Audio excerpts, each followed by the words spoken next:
dengan Allah, taubat. Yang mentang dengan maksiat, taubat. Yang mentang borong-borong dosa, taubat.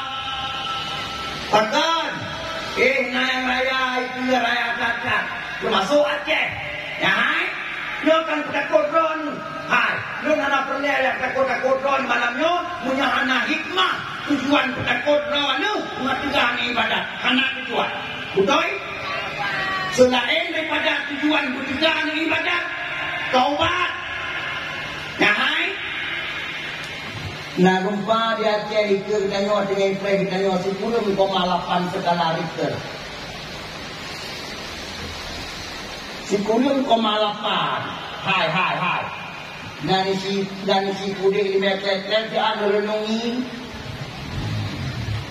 Patibanhi gempa 10,8 nya tibanhi gempa. Dan si penyung-penyung dia. Ya hai. Gempa tsunami luar biasa 8,4. Dia 8,4.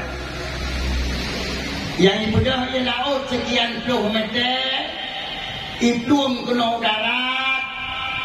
Bangsa Aceh wabah Allah lebih kurang hertuh lebih. Dumna harta benda wabah Allah. Nyan hanya 8,4. Nyo sesuai prediksi pakar ahli ilmu bumi di Aceh. Nah lupa itu kita nyo di Aceh.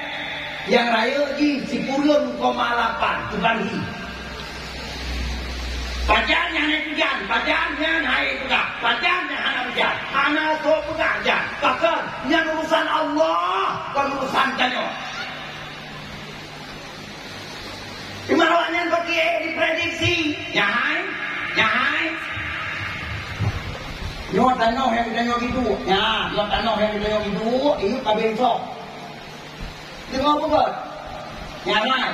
Nyodor di bidang jalan raya tinggal nyanan perhati. Waktu lewat motor tonton waktu malam di Pulau Balang di Medan yang puno-puno. Hai. Bintang tanah nak beda kabar desa nyoronyo. Nana perhati. Allah. Bahkan kabeda bintang. Bahkan kabeda tunggu tanah. Baru je ngoronyo. Hai. Yuk kabeso.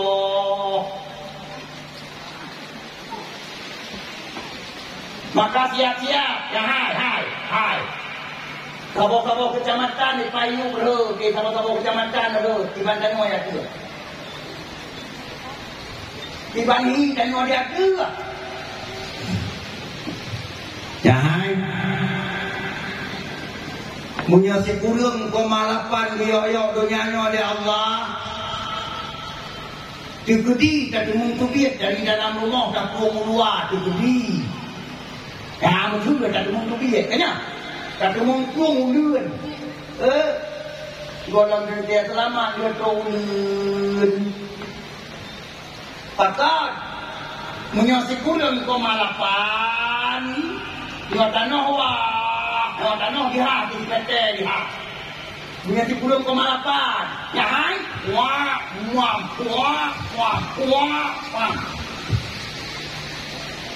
Mana duit dalam rumah intang wah tanah kadang untuk luar. Mana kadang pula. Hai, intang wah tanah kadang. Selama